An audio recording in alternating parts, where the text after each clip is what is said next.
Okay, thanks everybody. So my name is Catherine Prive. I'm just going to be moderating. I'm the executive director of the Understory Initiative and personally very excited about native plant partnerships. So I'm really excited to be here.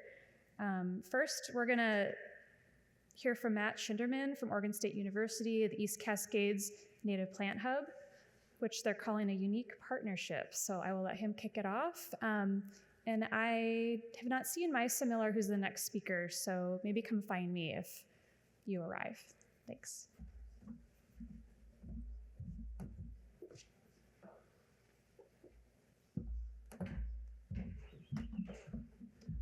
All right, well, thank you. Again, my name is Matt Schinderman, and I am a faculty member at Oregon State University at the Cascades campus in Bend, Oregon, where I'm working on a really fun project. It's actually the highlight of my career so far. I've been at OSU for 20 years, and this work in the last couple of years with the East Cascades Native Plant Hub has been a highlight for sure.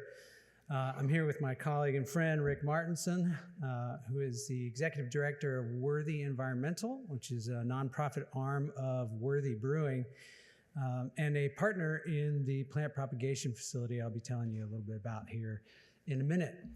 So we've been hearing all about the challenges we face in conservation in the 21st century with respect to native plant material and availability of seeds throughout this conference, and you'll continue to hear more. What I'm going to be talking about today is the approach we are taking at Cascades campus with our partners to try to start taking some small bites out of this elephant we're facing. How many of you, show of hands, are here to listen to a talk about plants? Okay, because we're going to actually start by talking about bats. So the model that we've created is based on a project that we developed in partnership with the National Park Service called the Northwestern Bat Hub. Bats are an misunderstood species, poorly understood species, and there's a continent-wide monitoring program called the NA-BAT program that requires agencies and other entities conducting research and doing monitoring work for bat species to work together at an unprecedented scale. The method that we chose to try to kickstart that initiative is called a hub, and essentially the university serves as a center of gravity to help coordinate, facilitate, and catalyze collaboration at a region-wide scale. And so we took a lot of the lessons that we learned from that Bat Hub exercise over the last 4 to 5 years and applied them to this native plant material challenge. And so we launched in 2022 the East Cascades Native Plant Hub. We are focusing primarily on sagebrush shrubland ecosystems. So for those of you who aren't familiar with sagebrush shrublands, they are often referred to as one of the most imperiled ecosystems in the United States. And that is a function of a number of past impacts as well as current stressors and anticipated future stressors. On the past impact side, there is a long legacy of poorly managed grazing, and in some cases for approximately 100 years before the BLM came into existence, unmanaged grazing. And that legacy of grazing impacts in sagebrush steppe ecosystems, which are low productivity, low resilience, and they have low resistance to invasion by nature, has led to a lot of invasive species, in particular annual exotic invasive grasses like cheatgrass and medusa head, among others. And these systems don't recover from disturbance very well. And now we're seeing some of the current stressors with fuel regimes that have been disrupted for a long period of time, increasing fuel loads in those areas, impoverished understory plant communities. And all of those things come together to create a really big, nasty problem we call annual grass fire cycles. And so that means that there are hundreds of thousands to millions of acres of habitat that need to be revegetated or restored in order to support not just landmark species like the sage-grouse you see here, with which most of us are familiar, but the 300 plus other terrestrial organisms that rely on sagebrush habitat for some portion of their life cycles. So you've already heard a lot about this problem in other sessions starting this morning, so I won't go over that ground again, but there are some additional challenges for plant hubs as we move forward, or native plant networks, native seed networks, some of which are on that capacity side. So you've heard about the seed availability. One additional pinch point is seed storage. So even if we have the capacity to collect more seed, and there is enough seed available to be collected in any given year, we don't have a tremendous amount of storage, and particularly distributed storage, to meet regional seed needs for revegetation and restoration. In addition to the seed side, one of the things I consistently hear from managers is a lack of capacity when they receive funding. If there is funding for on-the-ground restoration, there can often be a time issue where they get funding at the wrong time of year, they can't hire staff, and you can't actually get a restoration project implemented. So there's a big capacity limitation there. And I think we're also all familiar with another piece of this, which is just inconsistent and incomplete documentation of projects. So we don't know what has been done by what entities, where, with what materials, where those materials came from, and then there's the effectiveness monitoring piece of that, so that we often don't really know what was actually working in any given area. And that part of that is driven by the silos that have been mentioned a couple different times today that can occur between agencies and then between the private sector and public sector. So all of those things come together to create another big nasty problem. So one potential solution is to begin to develop a distributed network of plant hubs that provide both seed material as well as rootstock, containerized stock, to start filling in regional needs for site-adapted plant material. So the East Cascades Native Plant Hub was born with this idea in mind, to start a distributed network that has a number of different nodes, and these nodes interact with the hub as that center of gravity, and the hub being at OSU Cascades at the Winter Creek Nursery and that plant propagation facility. But each of these nodes, there's an education need, so we have some workforce development needs in order to really start building more capacity for both on-the-ground restoration as well as seed collection and native plant propagation. We have to do some investment in educating and providing experiential learning opportunities for this workforce. Universities are pretty well established to do that very thing.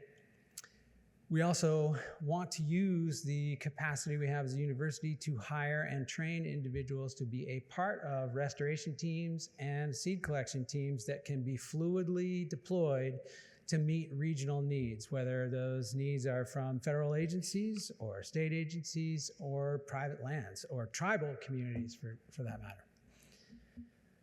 Another piece of this is to look for strategic opportunities to invest in seed storage and seed cleaning facilities, or to expand on existing facilities, to do a lot of the coordination amongst the different entities who are already in this arena at a regional scale, propagate native plant materials through a distributed network of plant propagation facilities, greenhouses, high tunnels, whatever it happens to be, seed increase opportunities that I'll tell you about here in a minute, and then again, as a university, conduct applied research to help develop the information that serves as best practices as we move forward.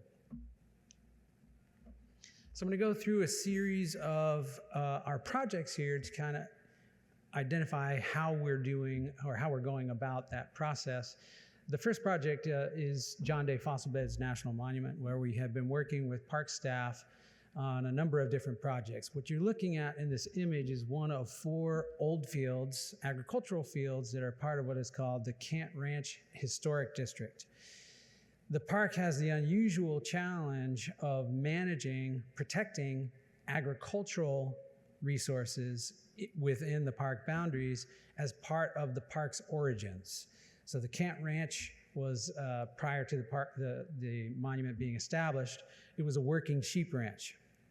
It is now part of a cultural resource district, and the park has to balance protecting those cultural values while also meeting natural resource protection values within the monument. So the superintendent of the park has been working with us to identify different options for transitioning away from hay production on these agricultural fields and moving to a range of different alternatives that may include full restoration to sagebrush, steppe, and riparian communities, to potentially growing blue bunch wheatgrass as a native plant that would provide seed for a seed bank that would serve the park's future seed needs.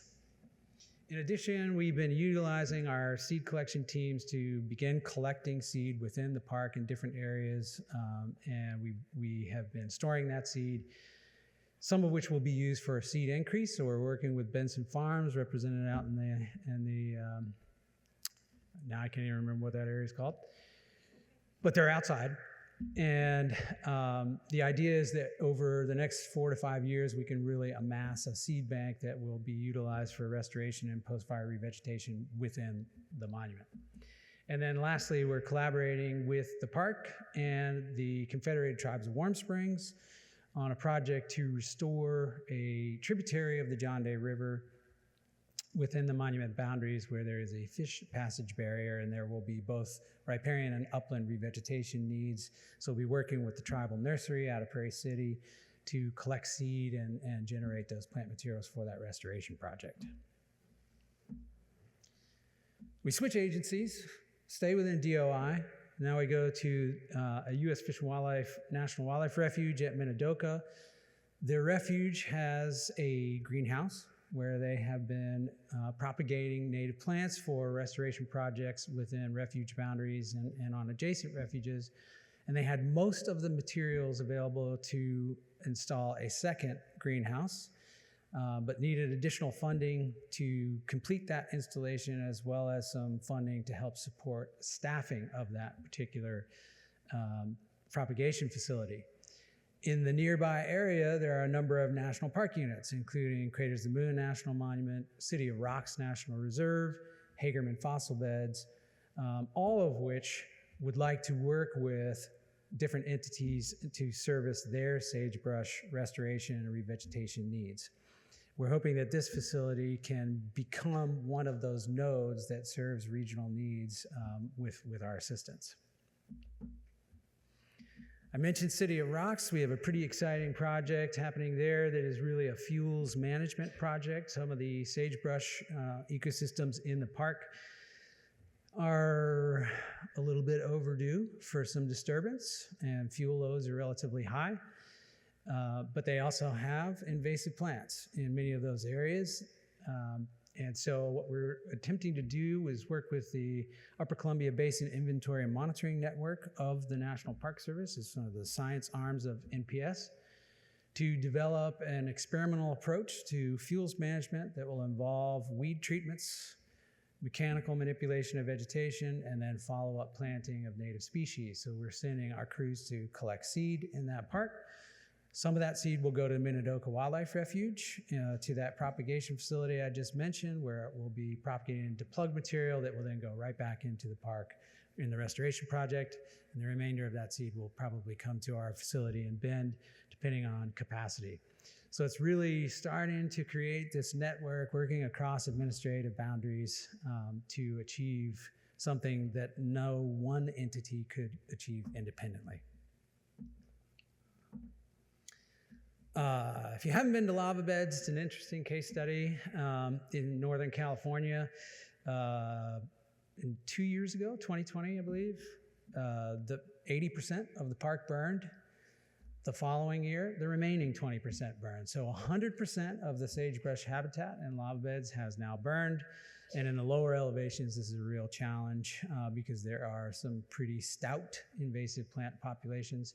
So the park is working on some revegetation strategies to create some islands of fertility in a sea of invasives, and we're providing them with science support. And the last project I want to talk about is a collaboration with BLM, also in the John Day region. This is at Clarno, at a site called Sorefoot Creek.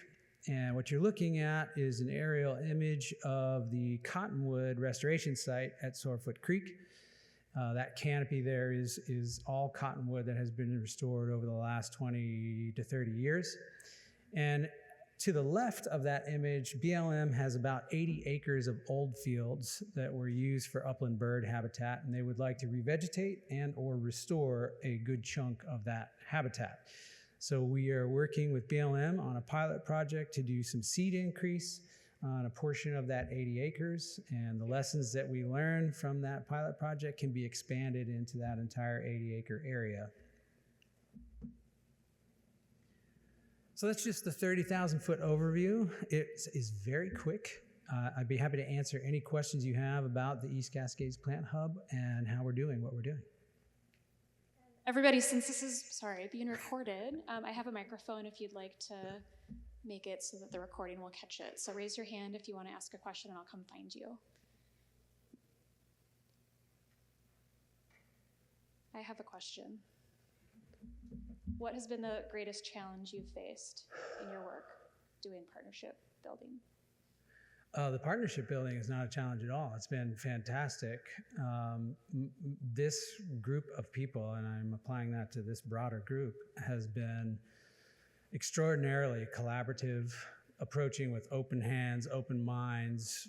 I haven't experienced that in another realm of applied science before.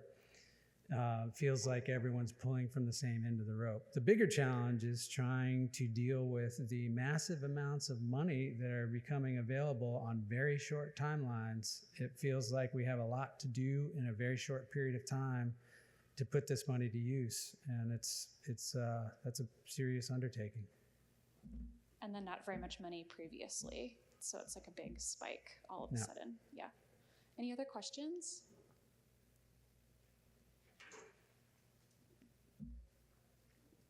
Early in your talk, you talked about training students and developing a capacity supply line, I suppose, for the rest of us. How long till it's ready? That's not a very fair question. Well, the truth of the matter is we've been working towards this for a little while in bits and pieces, and now the task is to really make a much more coordinated effort, bring in additional partners.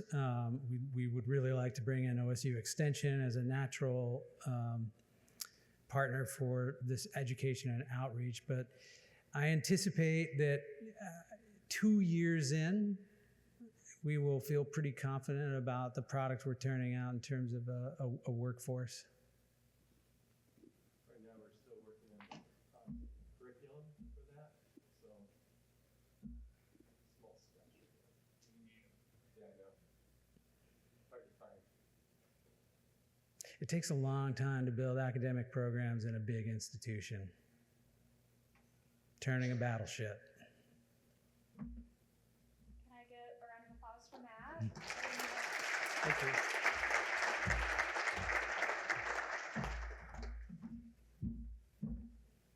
Okay, now we're going to have a talk from Misa Miller from Tillamook Estuaries Partnership from the NORT program, Evolution of a Successful Partnership Model.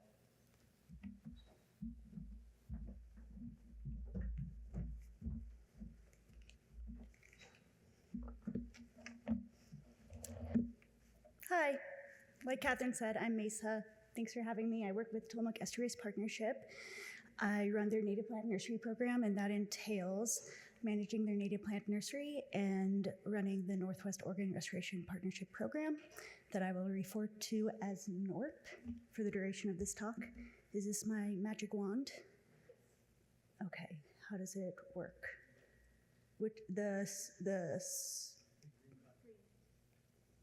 Thank you. Great. So NORP was founded by 2 BLM employees that were passionate in pioneering the efforts of increased native plant availability for salmonid restoration projects. With the help of other players, NORP has grown into a program supported by thousands of people because of the need of native plants.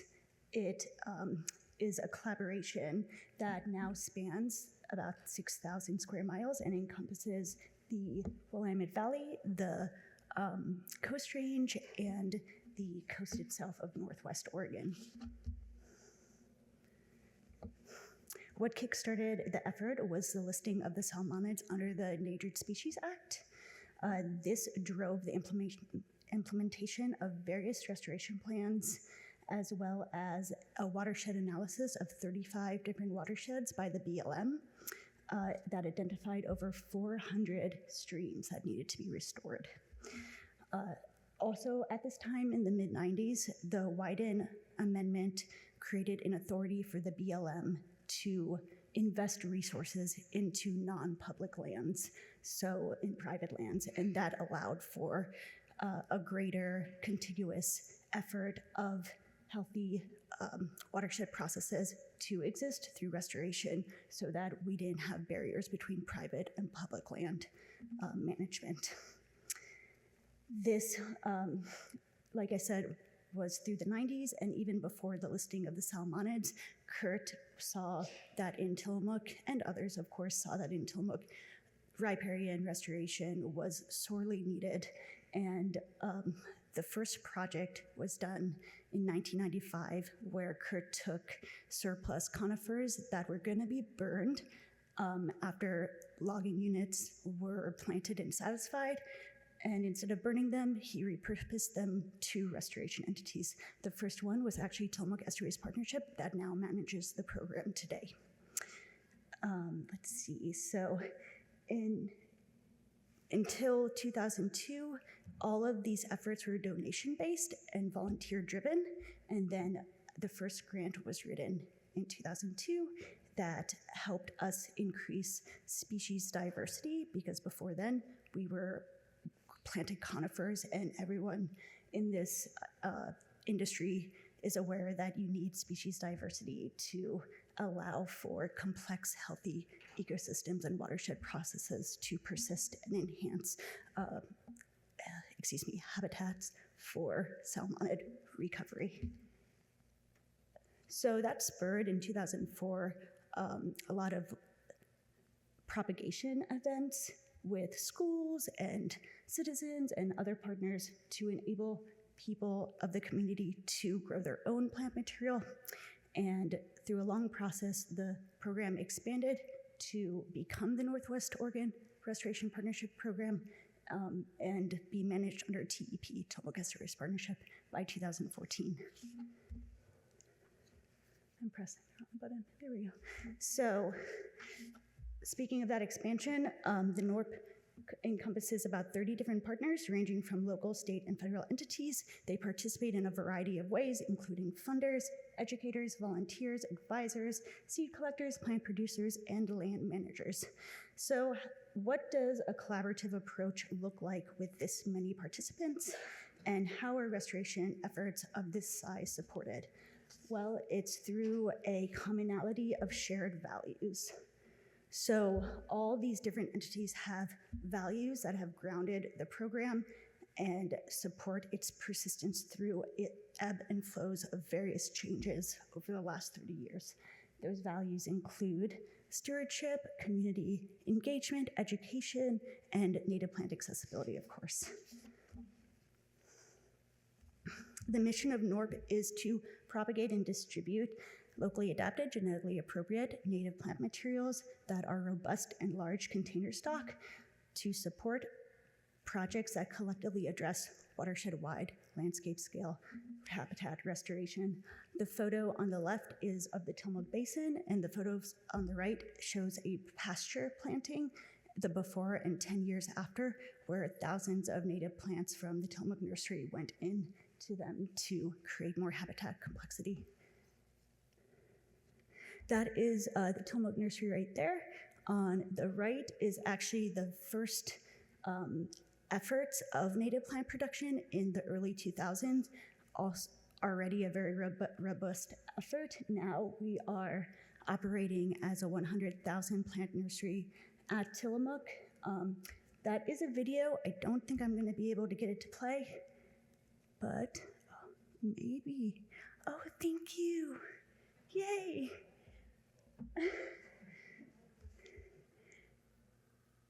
So that's an aerial video of our nursery. What you're looking at is about 70,000 gallon potted plants of various shrubs, deciduous trees, conifers, and 2 shade houses that have a capacity of over 40,000 seedlings, and the greenhouse that has a capacity of about 76,000 seedlings. Even though we can fit over 200,000 plants in our nursery, we operate at about 100,000. So I keep on pressing the wrong button. This is good fun. So here are some other just stills of the nursery. On the right is the holding area. Bottom left is one of our shade houses, and the top left is our greenhouse. In order to operate the nursery, we employ an incarcerated work crew through the Oregon Youth Authority. They're a full-time crew, and they do all the work and are the sole operators of our 100,000 native plant nursery. So we're investing in them and paying them and providing them opportunities for, life skill development, work skills, such like that, and bringing stewardship to them as well. They are producing 50,000 native plants that are distributed on an annual basis to restore an average of 300 acres and 5 riparian miles a year over the entire service area of NORP. So the breadth of their impact is grandiose, especially because they cannot leave their campus right now. So bringing stewardship to them is extremely important to us. We also engage with the community at large, partner and citizen volunteers, youth, and wow, 3 minutes, darn.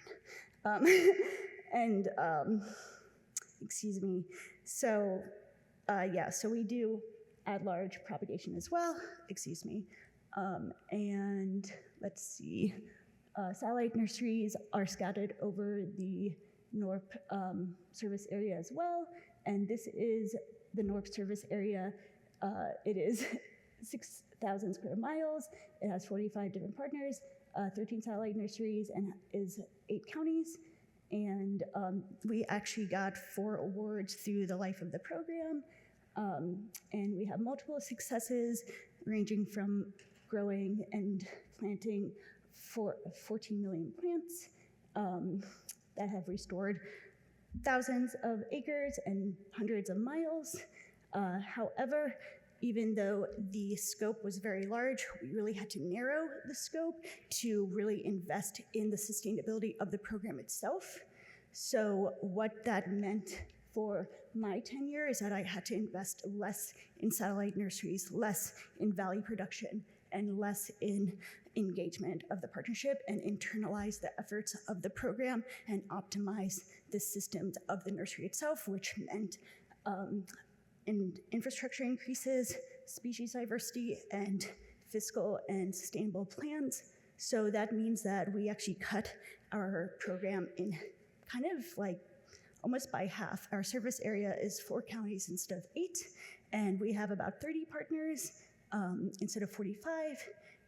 So really the narrowing of the scope allowed for more investment in a specialty stock that is needed. Coastal stock is less available than valley.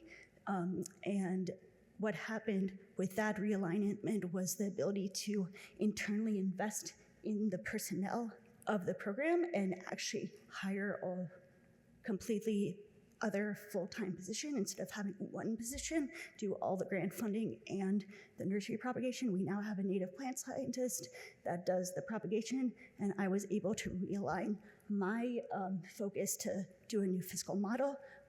Historically, the program was kind of managed from a subsidized entity like the government, so we would write all the grants to sustain the nursery at $300,000 worth of grants, grossly undercharge our plants to our partners, for our partners, and instead now we're asking partners to pay the full price of plants so that we don't have to grant fund and we can bring those values back that were the original vision of the nursery itself, of the program itself. Some things that do remain constant are the volunteer discounts and match options for our partners.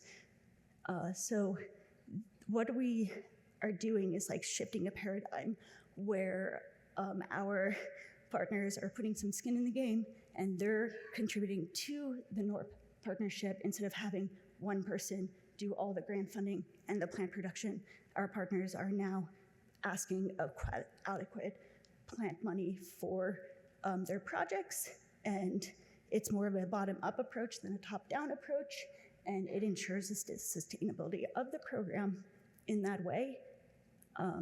So in conclusion, I would say that a successful model is based on true collaboration, where every participant invests, just like you value the environment and want to restore an area, you value a partnership for what it brings and the services it provides, then you want to support it and give to it as well. So that is, yeah, that's my talk. Hopefully I didn't go over too much.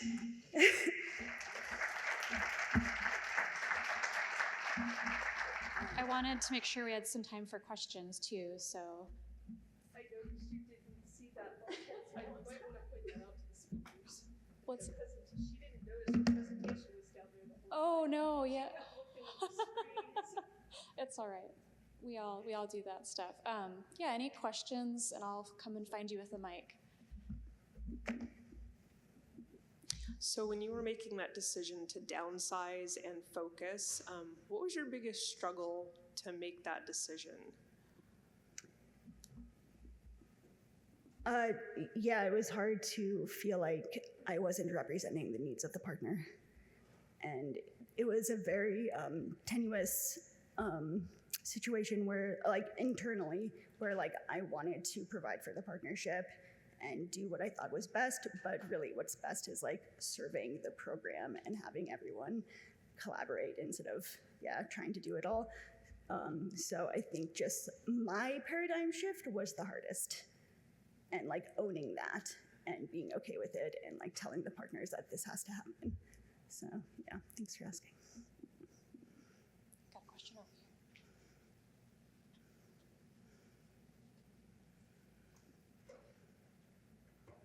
Yes, is the new model working out for y'all for charging what the asking price to your partners? Or how do you feel it's working out so far? Yeah, I wish I could speak to that. We just launched it this year. So we just put out a new MOU in 2023 where we're asking partners to pay the full price, and it's coming, like, it's from $1, like, all the way up to $11. But there's all these scaled parameters that partners can qualify for to have a sliding scale of payment. So I do hope it works out.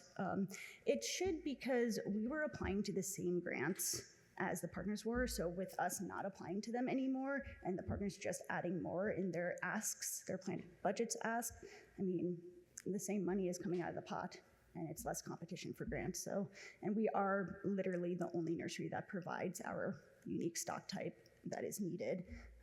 The survival rate of our plants are about 90% compared to other plant stocks. So I think there's invaluable assets to that aspects to that help the partners feel like they're making a good decision by investing in us.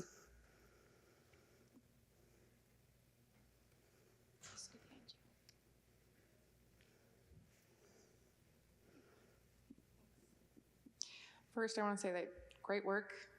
This is awesome. I've never heard of NORP, but I'm really excited about that. Thank you. Yeah, and my other question is, so are you guys beginning to source native plants that are on the edge of their ecoregions to maybe meet the need for that changing climate that everybody's kind of talking about now? As part of your mix, it's fine if not. I'm just kind of curious because I work with some local nurseries where we support similar projects and we're starting to have these discussions, and yeah, just curious. We do have some Port-Orford cedar at our nursery right now, so I think we are starting to do that. Asa would be a better person to ask that question to. I'm more of like the high-level admin person right now and not the plant producer any longer, but I would say that we are still in the process of where partners are asking for more plants of what we already produce. So we're just trying to like figure out how can we meet the demands of what we already have going on at the nursery, and it might be scaling back our conifers and increasing shrub diversity and numbers. So we would like to get Oregon ash in there. We'd like to get beaked hazelnut, and we have a huge effort going into spotted Oregon silver spot butterfly efforts. So we have like 20,000 forbs being grown out of the nursery over the past like 2 years and into the next 2 years. So those are more of where our focus are, but we have some small experimental plots or propagation stocks that include the Port Orford cedar and redwood. We have done a little bit of redwood, not much. We have time for one more question. Okay, you're gonna make me hike. It's okay.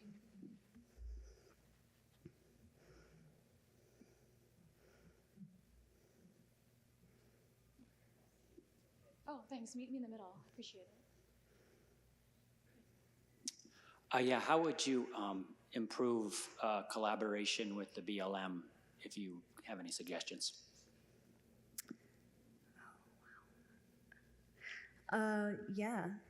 Well, that's a pretty personal question, John, seeing as you're my grant manager.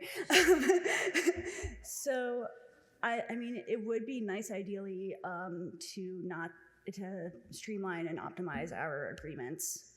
We have so many agreements of like various some smaller amounts, some larger amounts, and it would be ideal to have just one or two that are larger amounts and focus on, one large amount for youth labor, one large amount for the riparian and plant accessibility mission of NORP. And then I think more collaboration with the local office, the Tillamook BLM. I know the botanist position just flew, so hopefully when it gets filled, it'd be really cool to have a support there in terms of species verification for, not only through Seeds of Success stuff, which we do have an awesome team work through and collaboration through that program, but even just like asking the BLM botanists for support in our general needs would be great. And cooler access is a huge one at the BLM office in Tillamook. That's been pretty difficult to access this year. So on the ground support would be good too. Can I have a round of applause, please? Thank you, everybody.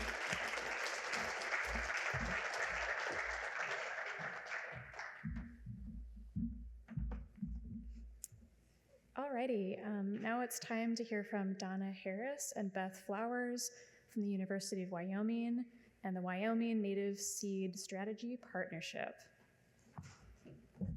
Thank you. Good afternoon, I am Beth Flowers, and I work with Donna Harris, and she will be joining me up with this talk later. We did want to recognize, our co-authors, Maggie Eshelman and Brian Mueller as well.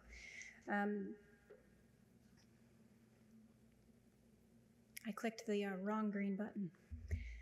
So just again, re-emphasizing that there are many ecotypes across the United States, and while Wyoming doesn't have a lot compared to some other states, it does have a much larger number compared to others, especially when we look at states that are in the Great Basin. And because we are in these slightly different environments, we do have different conditions from other areas. Some of the things that we have to face are similar as in rangelands in other states, including the invasion of weed species, especially the invasive annual grasses, whether they're the older invasive species such as the brome species or the newer Ventonata and Medusa heads. Of course, these annual grasses cause problems that we see in terms of loss of diversity, changes in erosion through wind and water, wildlife habitat reduction, aesthetic values, but they can also cause economic and ecological impacts through fires. Typically in Wyoming, fires aren't as big of a problem as they are in other areas like the Great Basin, but they are something that we need to be aware of as a stress to our landscapes. Another issue that our landscapes face is that of energy development. This is an example of one well pad, which is pretty nasty when you look at it, but not near as bad as when you're looking at an entire field of them. And this is one of the smaller fields in Wyoming. And then, of course, when you look at an open pit mine, it looks really bad until you see the type of landscape that it can cover, such as in this instance, over 45 miles. And then just showing a map of the oil and gas drilling areas alone, so completely getting rid of mining, you can see the type of impact that these energy developments have on the landscape across Wyoming. A third type of stress that we can face is that of urban development. Here is a neighborhood backed up to a farm in 2016. 4 years later, there's a dramatic change in how that landscape looks. There are additional ranchettes forming where they take large ranches and break them up into 10 to 15 acres and sell them to people who want land and horses, with all of the issues that those little ranchettes give us across our landscape, least of which is our connectivity issues. And of course, one of the things that a lot of people think about when we're trying to deal with these stresses to the landscape is, let's get more seed out there. Let's try to recover or restore the area. But what seed do we use? Do we use grasses, forbs, native, non-native? How easy is it to get? What does it cost? How easy is it to apply even? Such as you can see with the example on the right with the fluffy seed. Really doesn't go through a drill very well. And then, of course, there's more and more thought about, is it local? Does its genetics match our landscape? And so the question that we have to ask is, okay, why? So then when we look at this sort of narrowed in version of the ecoregions around Wyoming, we can see more closely, yes, there are areas. And Sheridan's highlighted because we're from Sheridan and this was a map made for us. Anyway, you can also see with that lower picture that these are the USDA, the plant material centers, where a lot of these varieties are produced and especially remain in production so that they're available for producers. You can see that while there are some of these plant material centers close to Wyoming, none of them are in Wyoming. And while some of them may be in the ecoregions, Wyoming is very different in some cases. And so, again, just illustrating what these mean, here we have a whole big list of species, only one of which was actually produced as a variety in Wyoming. And so we go back to that question of, does local and genetics matter if we can't get it?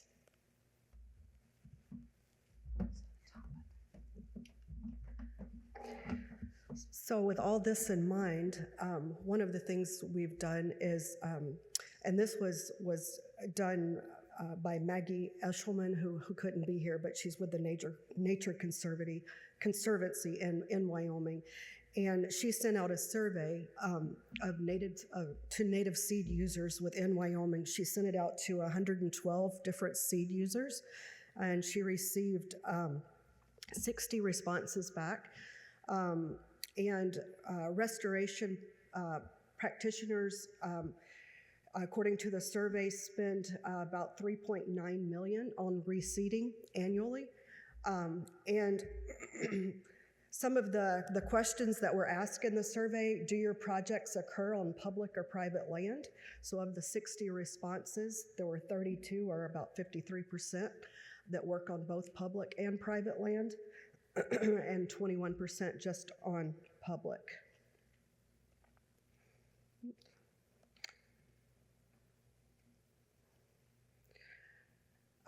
Does your organization have a policy for the use of native versus non-native plant seed in revegetation or restoration? 73% of respondents said yes, that they do have a policy.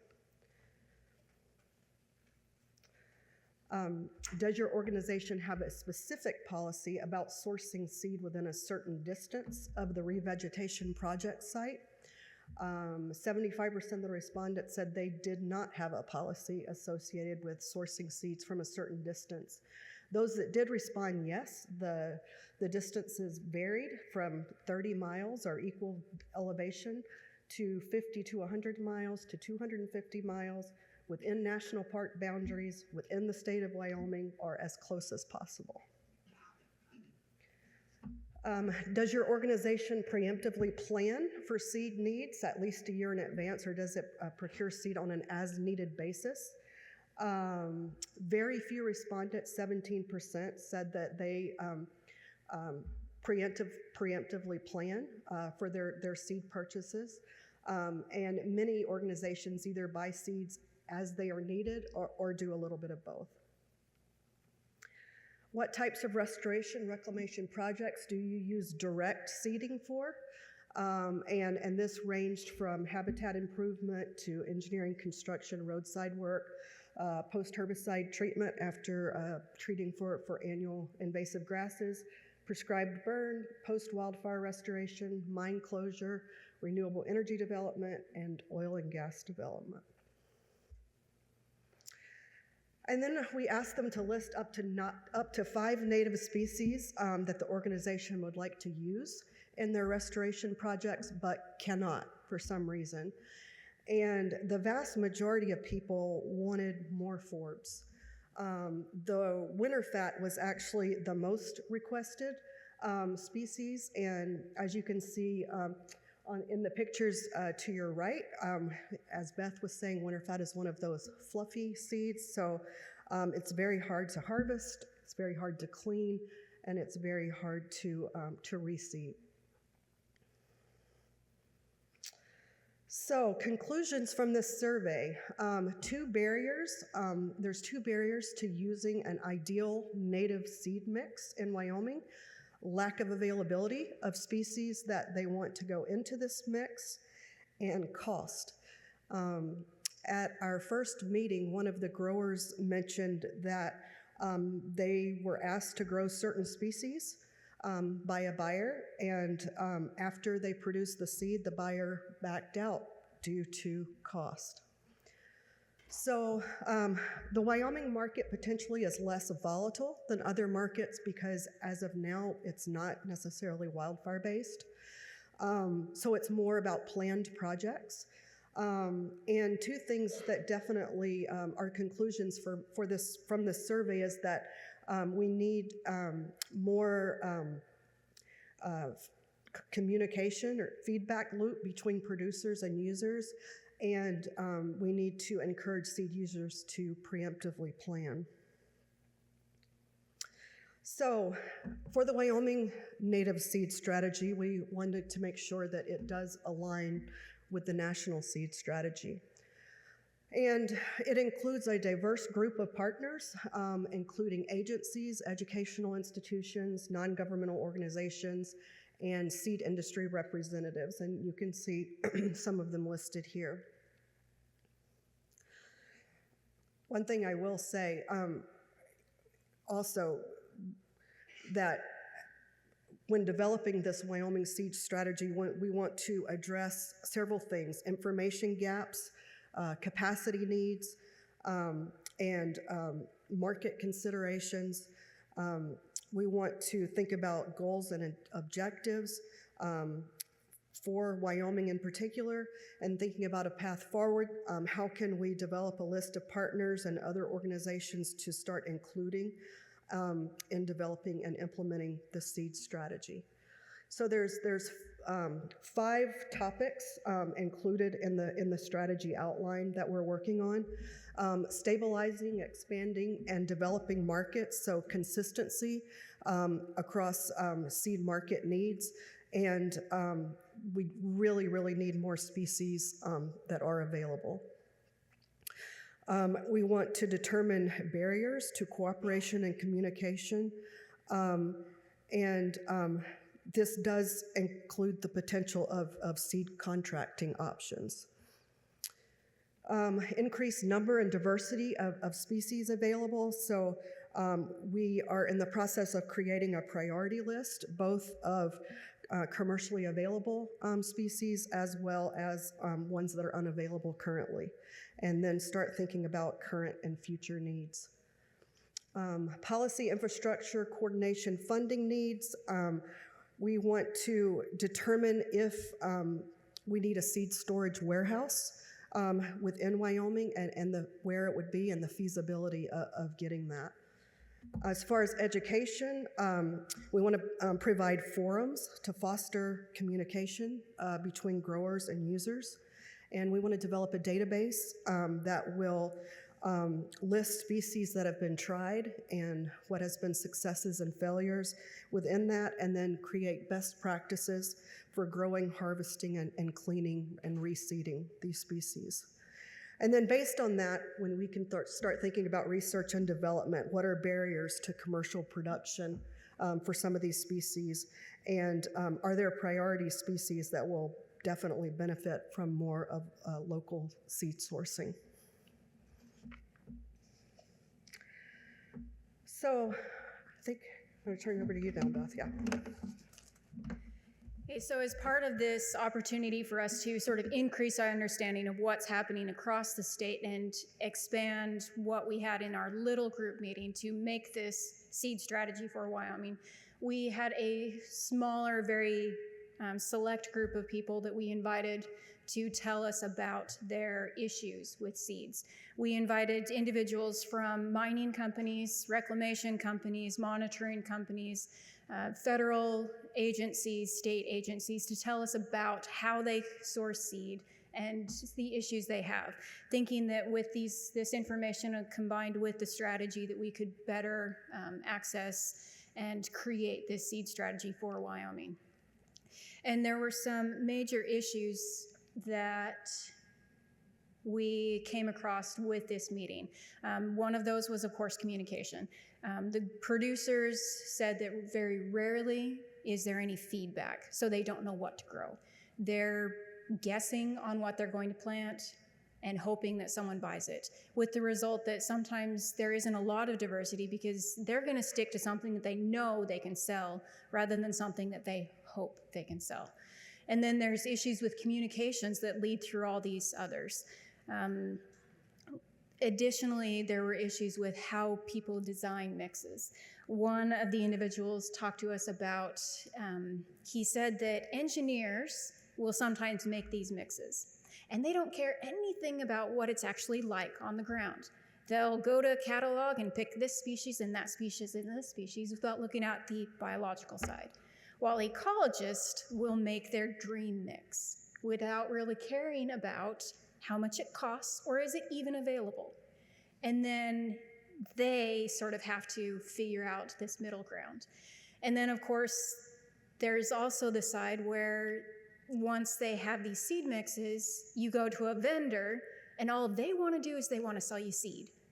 And contractors, all they want to do is seed acres, neither of which often care about the variety that's being asked for.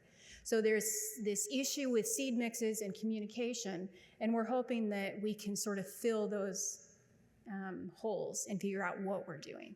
The picture on the screen is, hey, it's really pretty, a coneflower, but it's not the same variety.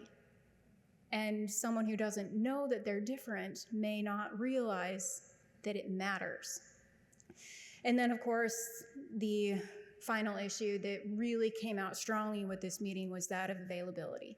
We have the seasonal availability.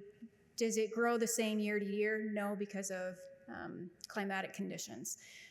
Is it weed-free? That comes under availability. Is it source identified? Is it locally source identified? A lot of the mixes or a lot of the seed that is available, it'll just say the species. It doesn't say where it's from or what variety it is. And that all leads back to this availability. And then some organizations have the ability to hand collect, but it's usually only within that organization and it's a small amount of seed. And then there was the final issue that was the saddest, I think, is that of wasted seed.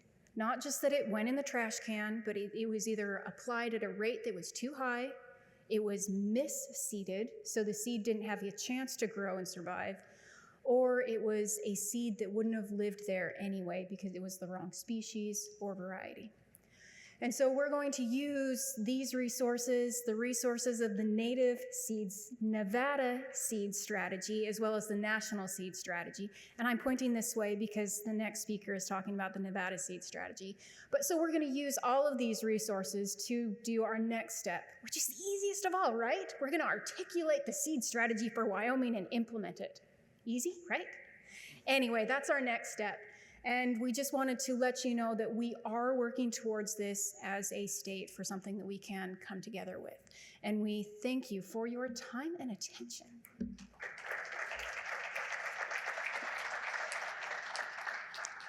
I'm gonna come find you with the microphone if you have questions. So raise your hand, please. I have a question. What do you find most frustrating about the stage you're in and building what you want to see the world in your sort of partnership development? What's the biggest hang up?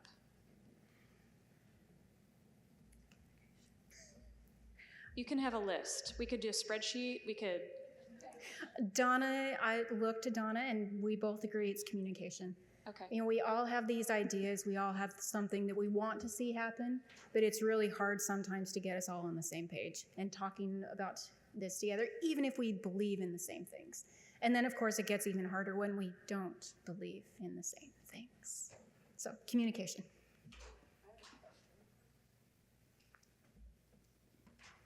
So who do you think's missing?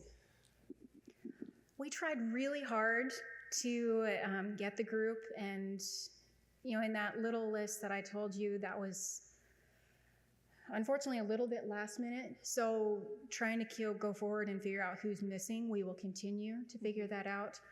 Right now, I am drawing a blank on who we think is missing. I can't remember if I saw them in there, but were the tribes on there? We tried. So did you try? That's the point. Okay, so We tried, but they weren't available for the So I don't meetings know we've if had you so far. guys got to see any of the TEK talks or anything, but that's part of one of the big things is the figuring out how to communicate with them to begin with. So Yes. Thank you. yeah. A little side note, we're also part of the Imagine program, which is the invasive grasses thing, and working with native peoples, I think is the correct way to say it. I was going to say native plants, and they're not plants. Anyway, they were working with them strongly with that program as well, so that helps us get a little bit of an in for this as well. So, thank you.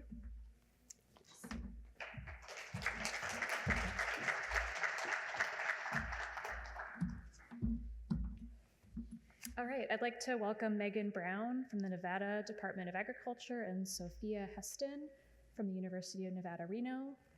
And they're going to talk about the Nevada Native Seed Partnership, steps taken to create the first state-specific seed strategy to address native seed shortages in Nevada. And I want to learn this too. I'm very excited. Great, thanks. Good afternoon, everyone. My name is Megan Brown. I'm with Nevada Department of Agriculture. And co-presenting with me is Sophia Heston from the U.S. Fish and Wildlife Service. And as she mentioned, we hope at the conclusion of this presentation, you'll have a better understanding of how our partnership has created a state-specific plan to increase the availability of native seed in Nevada. There are many of us that are part of this partnership, and I think some of you are in this room. This is a very big room. It's a little bit daunting. I thought we were going to be in a much smaller one where there's going to be no mic. So anyway, so if there's questions later on, I want to make sure to highlight them and make sure that they'll be able to participate as well. Yes, and before Megan and I begin, we just want to acknowledge the historic lands that we now live on. The two of us live in different parts of Nevada, but we live on the lands of the Washoe, Paiute, and Shoshone peoples. Thanks. Just to get us all oriented, since this is a national conference, I want to give you a little bit of feedback, and I guess we've seen quite a few maps and discussions about the West, but the state of Nevada is predominantly ecologically part of the Great Basin. However, the southern part of Nevada is part of the Mojave. Some of you know some of our most common species, but sagebrush is, as you can see in the center, which is also our state flower, the sage grouse, and the desert tortoise. Land ownership plays a considerable role in Nevada that provides challenges and opportunities for us to collaborate. Over 87% of the state is federally owned. The majority of that ownership is through the Bureau of Land Management, the U.S. Forest Service, and the Department of Defense. So just for comparison, since we're here in Virginia, the percentage of federal lands here is 9.3%, with the majority actually being U.S. Forest Service lands. Yeah, so why do we need seed? I think this has also been talked about a lot within today's talks. But specifically in Nevada, our sagebrush is used to being burned. It needs it, however, it needs it every 50 to 100 years, not every year, every 2 years, every 5 to 10 years that we have been seeing.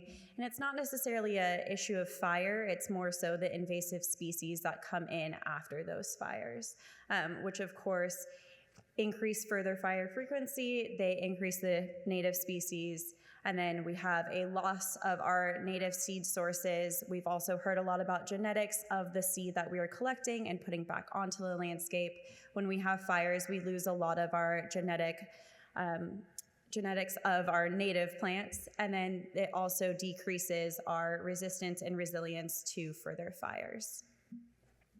So what we did in Nevada is we took the national seed strategy and we turned it into our Nevada seed strategy.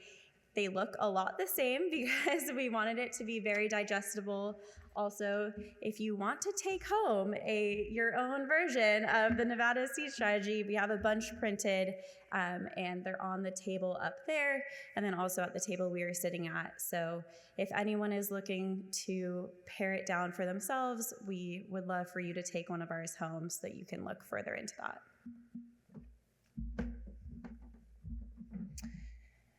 As our partnership became more formal, we decided that creating some structure would be beneficial. So that included a vision and a mission statement. Not only would this help create our own Nevada-specific strategy, but it also help us to focus on the discussions and the tasks at hand. All of us within our partnership are very passionate and dedicated, but we don't all align 100% of the time. And so we work for different agencies that have different missions. And so I think it's really important to have a shared vision and mission that keeps us focused and productive. The vision, as you can see on the screen of the NNSP, is to keep Nevada's lands diverse and functioning by using the right seed at the right place at the right time.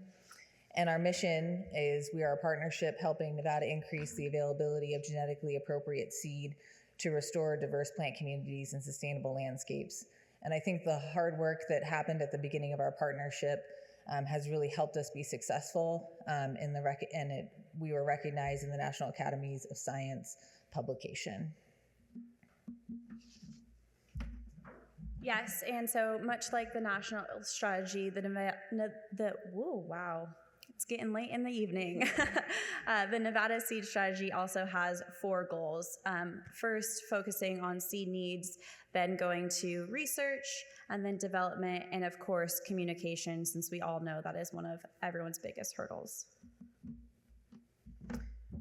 Communication is critical for groups like ourselves. The vision, like I mentioned, the vision and mission keeps us focused to ensure that we're discussing topics and issues that don't polarize the group but bring the group together. As you see on the screen, we have 4 active subgroups. We meet monthly as sort of the broader, greater group, but we have these groups that help us focus on specific tasks. The structure has worked really well to keep us organized and allows us to be opportunistic related to topics for native seed. It also really allows our memberships to engage on topics that interest them or that go within their work scope. We have report outs at our monthly meetings so that the entire partnership is aware of what each of us are doing. Our communication subgroup, though, is a little bit different. It includes our communication representatives from our member agencies, and these members help us create messages and tell our story. Our business plan group, as you see, is a little bit toned down, is no longer active as we have disbanded that group because we have completed our native seed business plan, which I'm going to talk about next. After focusing on our strategy, it became clear that outlining the needs and costs associated was a really important next step. A business plan is a way for us to communicate to our leadership how much our big ideas are going to cost and how we're going to work together to find those funding sources.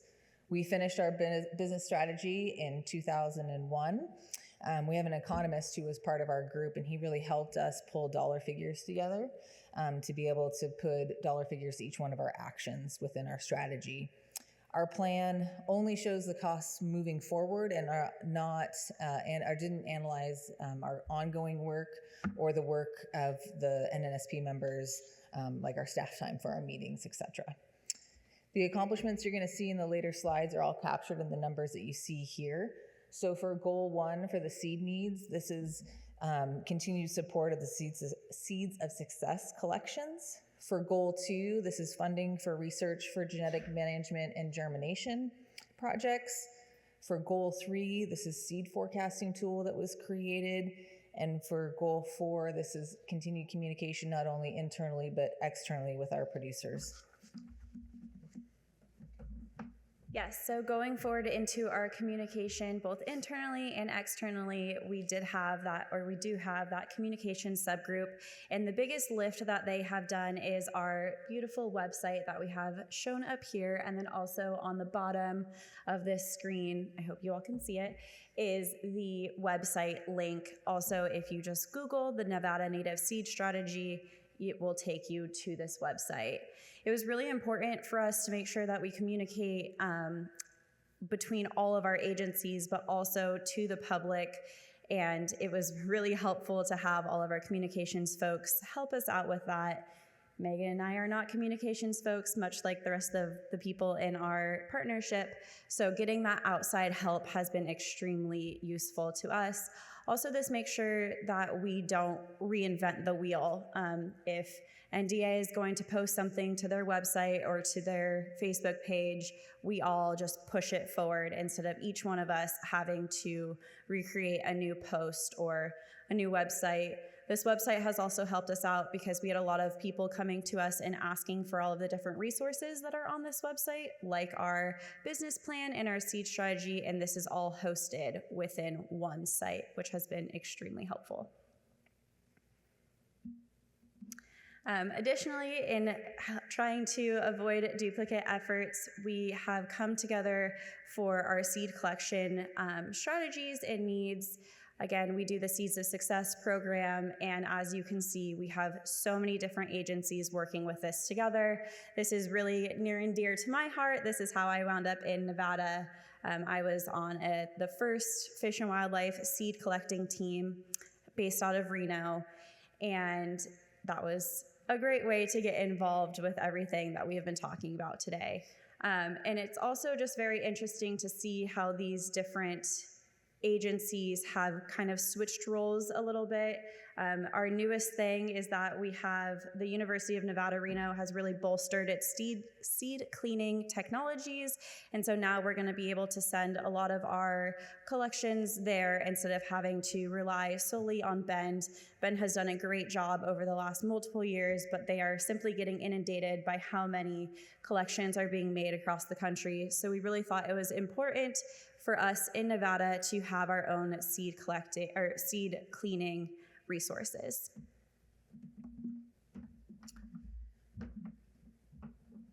Foundation seed programs are traditionally agriculturally supported, and the intent is to supply quality seed to skilled growers in an attempt to increase genetically pure and stable seed crop varieties. Typically, foundation seed programs are designed to encourage production of regional crops. However, in Nevada, we're taking a little bit of a different approach, and we're focusing right now completely on native seed. The revegetation market in Nevada is largely supported by collectors, and those collectors are struggling to supply the quantity of seed that is needed. To help stimulate grower participation in native seed, the Nevada Department of Agriculture has created the Nevada Native Seed Foundation Seed Program. The program supplies free seed to growers who apply and are selected through an application process. Species are selected that meet both the needs of the growers as well as desired restoration seed needs from the restoration community, with the goal of increasing the supply for seed in Nevada. Along with providing seed, our Foundation Seed Program will be collecting grower production information, challenges, and successes that we can communicate to our grower community. The program is a general resource for growers in helping to connect them to seed cleaning, markets, and the research community. We're in our first year, so it's in infancy, so we're learning, but really it is our desire to be able to continue the partnership and increasing Nevada production of native seed. Different agencies, one of the benefits of the NNSP is different agencies and organizations are better equipped to lead certain conversations or certain efforts. Depending on what we're trying to tackle, we really focus and lean in on that agency that can take that role. For example, the Nevada Department of Agriculture has been taking the lead for engaging, for our forums. I was actually looking at lovely Facebook, gives us our yearly memories of what happened on this day. Ironically, today is the 6-year anniversary of our first Nevada Native Seed Forum, so I thought that was kind of fitting. We're about to host our 7th annual in 2 weeks. Really, the purpose of the forum is to engage potential Nevada native seed growers and connect them with some of the science and help develop strategies to continue to expand native seed and the native seed market in Nevada. These have occurred across the state. This picture in here is, I think, from our second one in Ely when we toured the Ely seed warehouse. These events bring producers, technical experts, and land managers together to discuss native seed production. We also invite growers and practitioners from outside of the state so that we can learn what lessons learned from other regions. So this year, we're also going to be incorporating contracting and the selling of seed as part of our topics. And additionally, on our seed forum, we are offering it virtually. So if anyone wants to join that, you can email one of us and we can get you the invite for that. So next steps, as a partnership, we have come a long way. You guys saw the numbers as far as how much money we have procured, and there's so much further we need to go. Every year we also do a report out to our leadership to just let them know where we've been, where we're going, and these are some of the next steps we're hoping to accomplish within the next year. I'm really excited to implement and create state and federal policies to support our efforts. Currently in Nevada, we're having a really hard time with our producers not being able to get crop insurance for these native seeds, and that is not allowing them to enter into the production of native seeds. And so that's something that I really want to try to tackle this year so that we can get more producers within Nevada. Thank you all so much for listening. If you have any questions, we would love to take them. These are just a few of our friendly faces from our partnership. Not all of us could be here this week. So they're all here on our... There's a couple here. Yes. Other NNSP members, yay! Yay. Thank you. And then also, again, if you want to take home one of the strategies, they're on the table up there. Please grab one.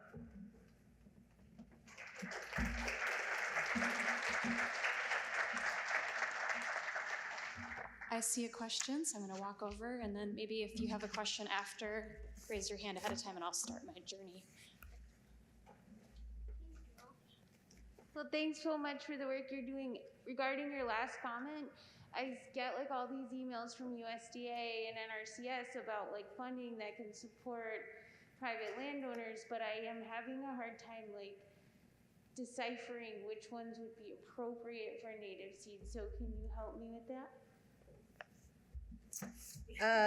So you're not alone in that statement, I guess. I think that part of the approach that at least we've been learning and trying to engage with our local and state offices is sort of approaching it from other angles. So looking at maybe soil health, water quantity, water quality are avenues for producers to be able to access programs that they the actual action is maybe converting to native seed or native seed production, but accessing those programs through those avenues seem to be something that at least we've experienced as an avenue.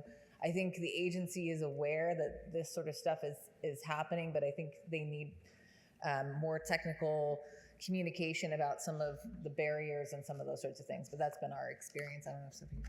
Yeah, and additionally, we do have NRCS folks on our partnership, and we've tried to have a communications with them as well to see what we can do about this. They're also slightly confused, and so we have been trying to move it up the working groups within NRCS to get it higher up, to potentially have some things changed in policy to make it so that it is easier to switch over. And it's a great time.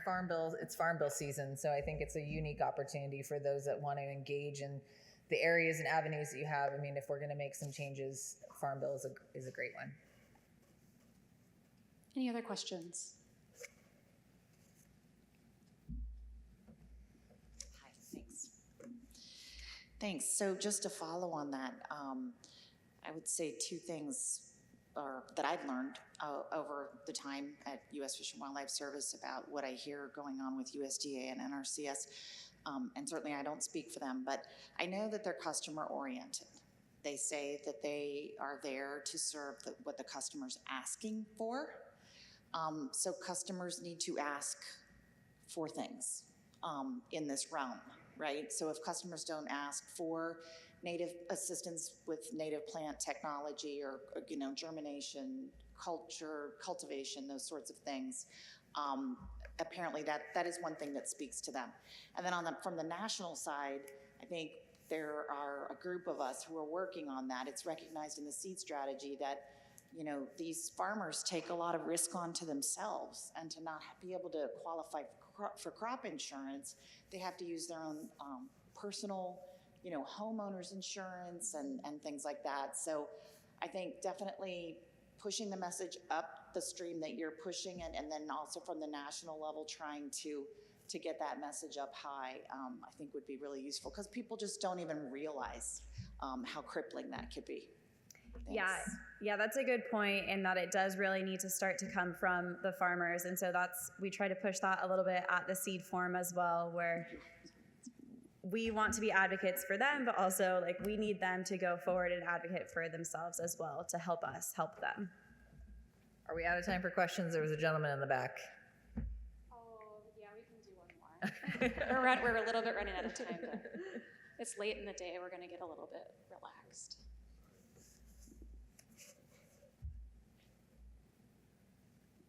Since you've recognized that you need to rely more and more on foundational or stock seed because of the lack of wild seed availability, are you developing guidelines for how many generations of usage, and or is that part of your research agenda to track the foundational seed and the subsequent bulk seed through iterations, and how long you can rely on that before you need to renew it? Yes.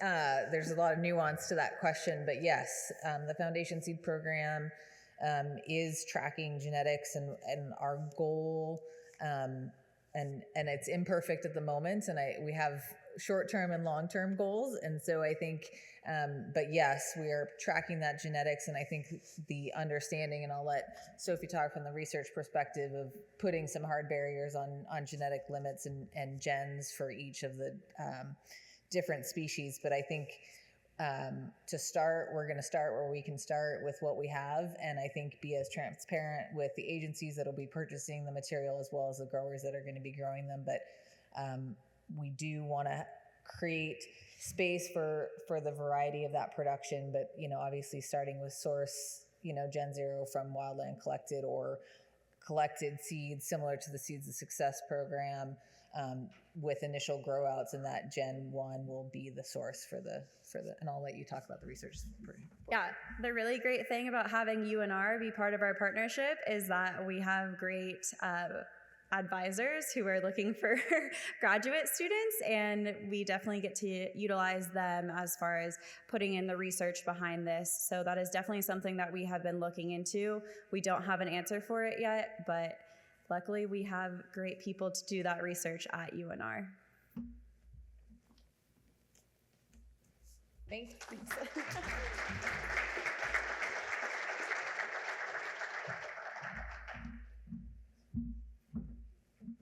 Okay, we've made it to the last talk. So I'd like to welcome Tim Chambers from the U.S. Army Natural Resource Program on Oahu. And we're gonna hear about meeting our restoration needs for native seed in Hawaii's endemic plant supply chain.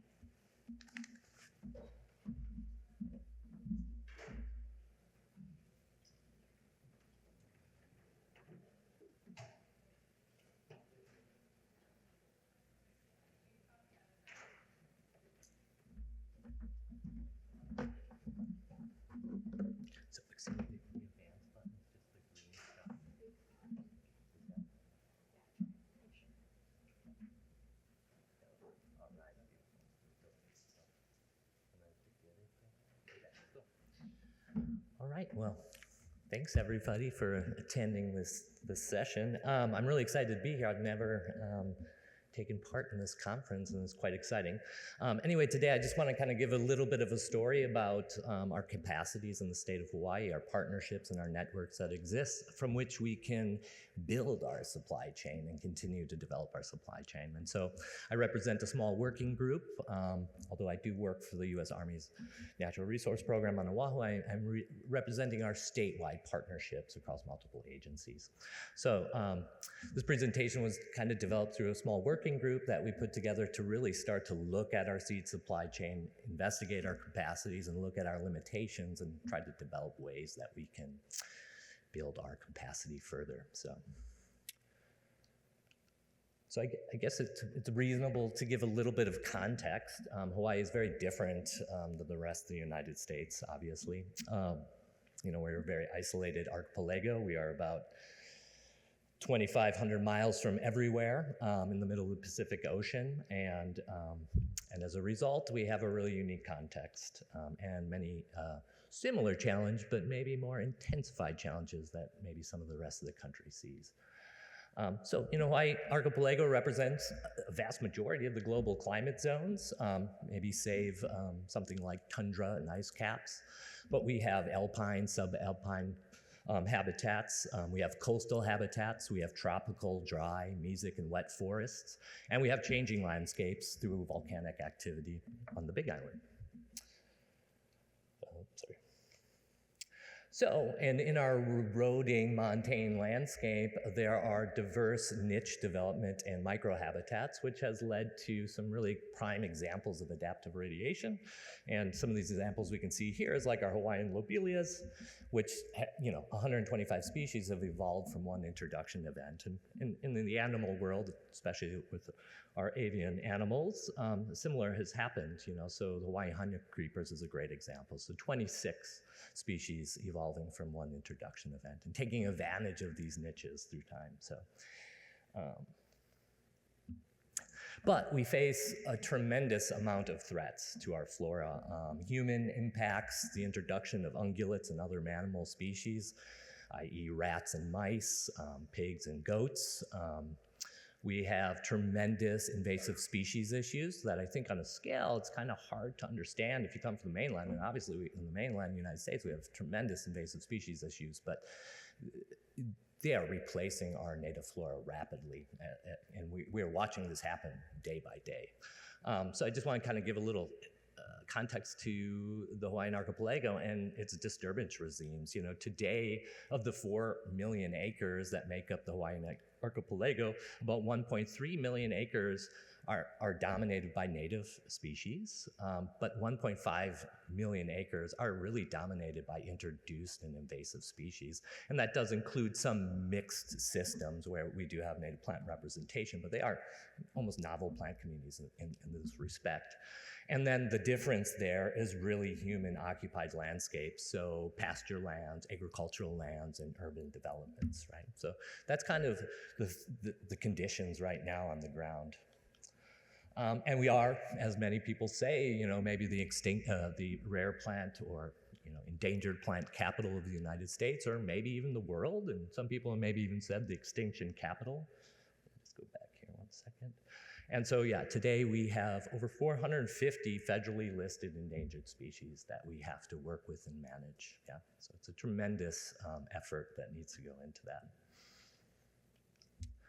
And just to give you a little background about things on the ground, native plants make up about roughly 1,400 taxa, of which 89% of angiosperms are endemic, and many of which are single island endemics.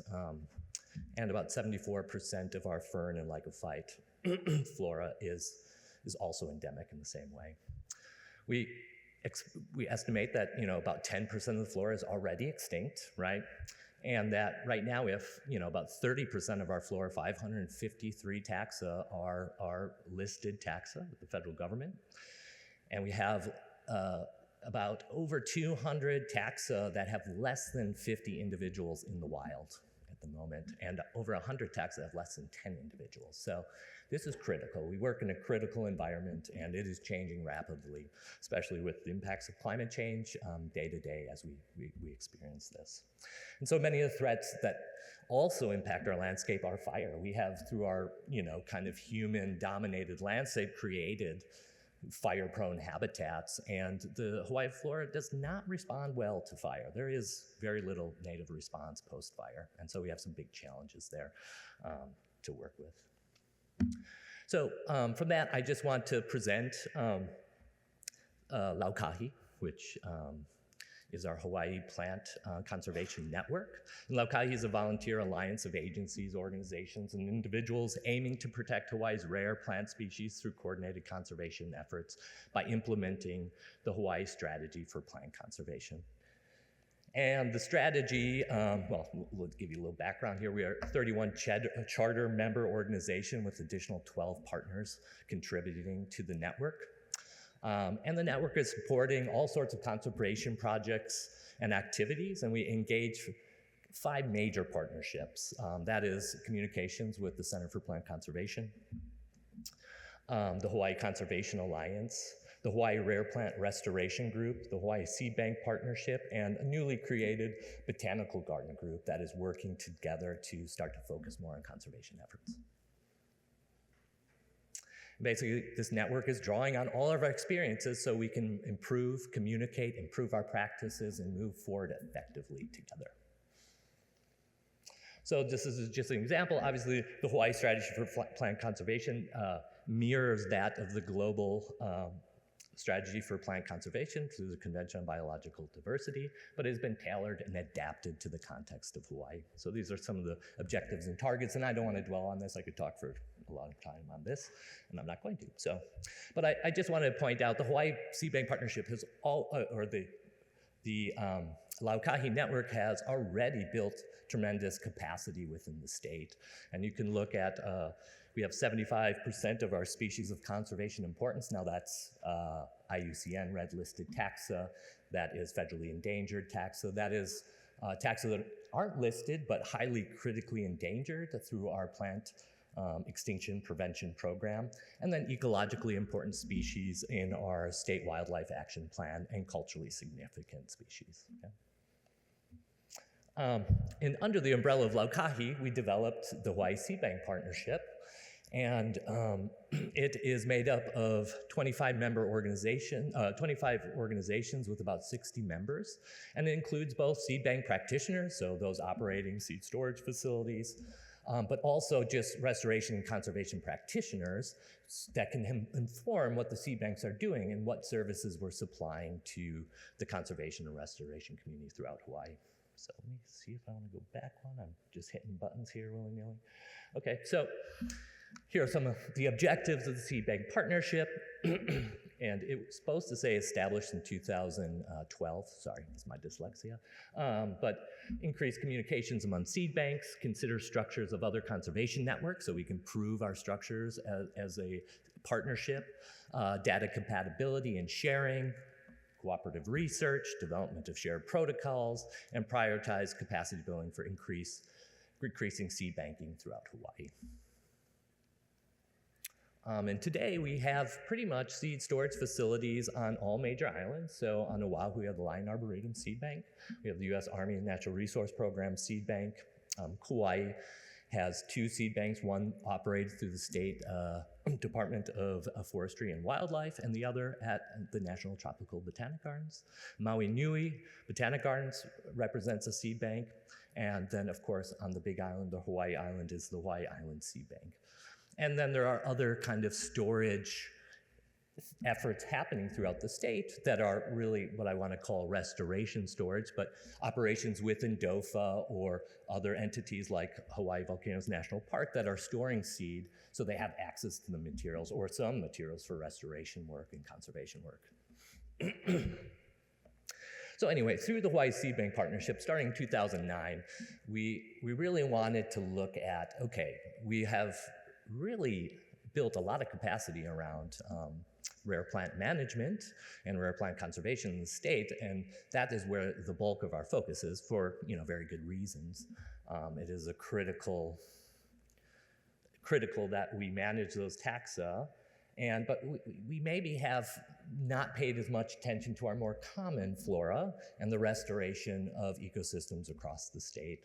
And so in 2019, like many survey efforts across the United States, we started with what I would call a pilot survey. It was a short survey, about 20 questions, just to look at what is happening on the ground. What species are people using? Where are they restoring, doing conservation work or ecosystem restoration work? Do they have access to the materials? Are they using seeds or containerized plants? All these basic things that we had hoped, and I think it did this, to kind of inform a more broader survey that we could develop and then release much more broadly across the state.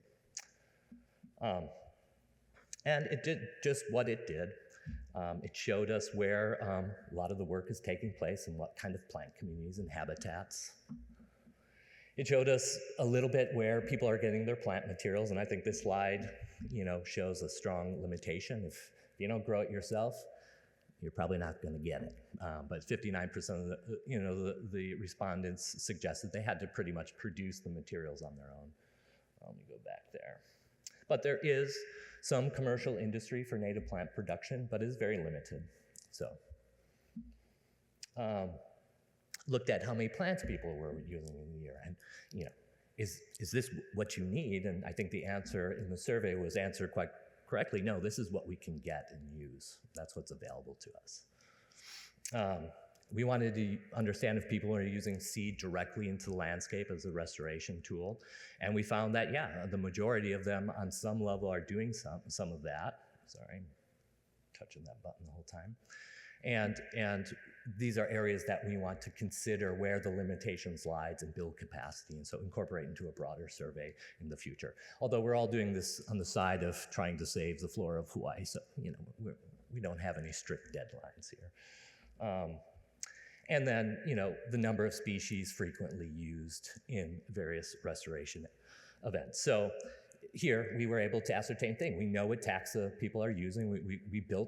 We're able to build some target lists based on the responses of the survey, but we also realized that, this represents low-hanging fruit. This is what people can get. This is what people can source. This is what people know how to grow. And so there are a lot of limitations there in terms of access to diversity and quantity.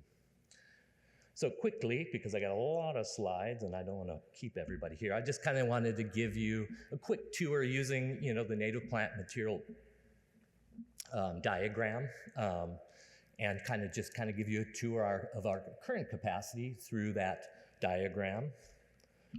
And so from collecting from wild plants, which species do we source? Where from, how many, and at what time? So the Hawaii Seed Bank Partnership has been very integral, and other partnerships through Laukai, such as the Hawaii Rare Plant Restoration Group, to develop various tools to answer some of these questions, not only for rare plants, but also for our more common taxa. So sorry about that. 3 minutes, so I gotta hurry. Okay, so we have developed some tools there. And one was developing provisional seed zones for the state. And so through partnerships, through the National Tropical Botanic Garden, DOFA, and Laukahi, we were able to develop seed zones for Kauai. And then through Laukahi, and with the support of Matt Keir and Dr. Alex Loomis, we were able to develop based on biogeographical data and climate data, provisional seed zones for the remaining islands. So this is just an example of Oahu. Now, Oahu's not very big if we compare it to Nevada, and we have 14 seed transfer zones outlined. So I'll talk a little bit more about that later. So seed processing, testing, and storage. We have a great network of seed bank operators that are communicating, trying to develop data capture that is in line with each other so we can do analyses across seed banks easily and effectively. And through the Hawaii Rare Plant Restoration Group, we have also developed best management practice and guidelines for handling of seed, storage protocols, transportation of seed, quality control, etc. And so this is just an example of some research spearheaded by Marian Chow, who is here at the conference. But we were able to identify free sensitivity in the Hawaii flora and look at 295 species and their ex situ longevity, which we took the results of this research and turned it into what we're calling the Hawaii's Seed Bank User's Guide. And so basically, seed bank practitioners can go to the Laukahi website, download this data, and kind of understand what are the best storage practices for various taxa. Sorry about this, I'm jumping around. How many years that we know in real-time data they can store for effectively, and are there other issues? Are they exceptional? Are they recalcitrant? Do they need to be stored at 5 degrees C or -18? Do we need to explore other opportunities such as cryopreservation or ultra-low storage to kind of overcome some of our challenges? And we hope to build on this continuously, adding dormancy break data, propagation data, phenology, so it becomes a massive guide that the network can use and share with each other and improve on through time. And then we come to bulk seed production. And in Hawaii, we have no seed industry. We do have a plant materials center, and I'm hurrying real fast here because I have 1 minute, and I'm probably gonna go over just a minute if you don't mind. But we do have a plant materials center, and just to get into it, we have begun identifying what we need to restore, but we have to do much better. We have to understand more. What is the long-term need so we can inform seed production, seed collection through time? And this is just some of the examples of production increase in the state at the moment. USDA Plant Materials Center is by far the experts, and at some other organizations like the Army Natural Resource Program, we have been piloting seed production to develop stock seed or foundation seed, or however you want to say it, and proof of concept. To start to gather data about how we cultivate these things and can we do this effectively. And we've been able to develop enough seed to be utilized in some deployment research. Also, our landscape is largely inaccessible, so seeding a post-fire montane landscape requires aerial operations, and that would be hydroseeding events, likely, as the most effective. And so we're scaling up for restoration. We have seed banks represented on all islands, so ultimate regional seed banks in place. And, sorry, this thing jumps around a bit. And then in terms of preparation, deployment, monitoring, and seed enhancement and preparation, so forth, like I said before, we have multiple resources available to us and multiple research operations happening, both through our research relationships with the University of Hawaii, but also with private partners that have restoration companies that are trying to determine best ways to deploy seed onto the landscape. And so, since we finished up, where do we go from there? I mean, we have a lot of work to do. We have built tremendous capacity around rare plant management, and I think as we transition that into the more common taxa that we need to restore the landscape on a broader scale, we just need to build on those successes already in place. We need to increase the number of common taxa in storage. We have to ensure that harvesting limits are in place and that collectors are following that, so we're not further degrading our plant populations in the wild.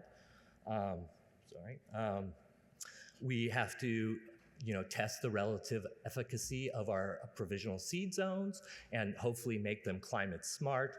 And we have to increase our workforce and the training within the workforce. We have to expand our storage capacity, begin to think about certification of seed. What do we do with our exceptional taxa? And we have to continue and further develop research, and publish best management practices.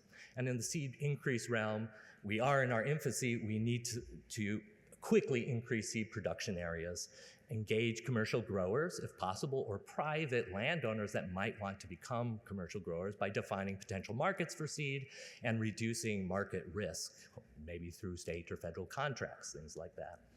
And we have to further categorize, develop our target lists, understand what species we're working with and need, share best practices and develop best practices for restoration and deployment, research enhancement and priming, consider assisted migration and climate change in our activities, and phytosanitation in Hawaii is a major deal. In the lowlands, we have major invasive species issues, and contaminated seed products are going to bring invasive species into habitats that do not have them. And so that's the hyper focus of our work, is not to exacerbate the problem through our efforts. And so with that, I just want to say thank you through the Hawaii Partnership, Seed Bank Partnership, and mahalo. And if anybody ever wants to contact me or check out Laukahi, they have a great website with a dashboard that kind of defines our accomplishments through the Hawaii Plant Conservation Strategy. And with that, thank you very much.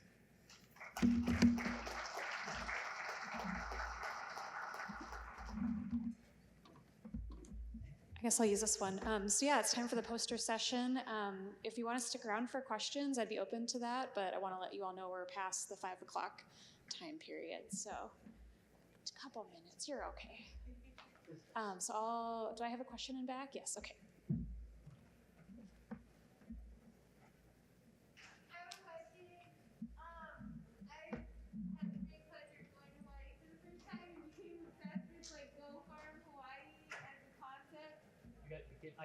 I can't hear you very Go Farm Hawaii, your Homestead Act.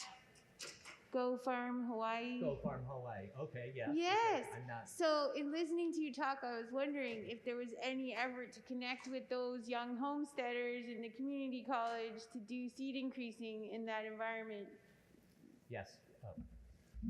Yes, they are definitely identified as, an area we want to kind of introduce the possibility of growing native seed. We're just still very young in our efforts, and we're working there.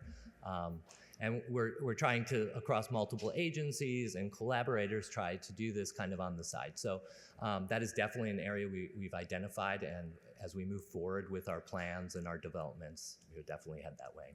We have to identify opportunities in the private hands to produce seeds, and it can't all happen. I think the initial work is going to probably happen under the government or nonprofit agencies until we can figure things out and sell that opportunity to private landowners better. Yeah. So. One last question, anybody? Okay, well, thanks everyone for being here. It's been a pleasure to learn from everybody. Thanks.